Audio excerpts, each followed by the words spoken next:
A violent struggle between a police officer and a suspected trespasser leads to a bloody arrest in Eugene.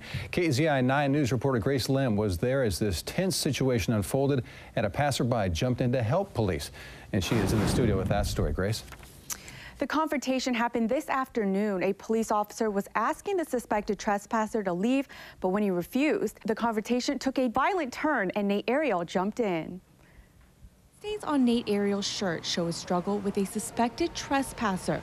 He was walking on Patterson Street near East Broadway when he saw the man and a police officer on the ground fighting. Initiated a physical confrontation with the officer, and I just sort of watched to make sure the officer had it under control. But Nate says the suspect was so aggressive with the officer, he had no choice but to intervene. When it looked like it was going sideways, I don't know, it was a reaction. It wasn't really a thought. A natural reaction for Nate. As a member of the Oregon National Guard, he's been trained for situations like these. So when you see an officer go to the ground like that, that's something that I've been trained with, and you need to intervene at that point. That's an issue. It can be dangerous. And his training paid off.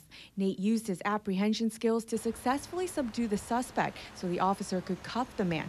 But he doesn't consider himself a hero. No different than going to Afghanistan. It's just part of the job. And hopefully that's what other people would do in that same situation. You know, the police officer's in trouble. The officer and the suspect were both taken to the hospital with minor injuries. As for Nate, he escaped with a little pepper spray on him, but he says he'll be okay. In the studio, Grace Lim, KEZI 9 News. All right.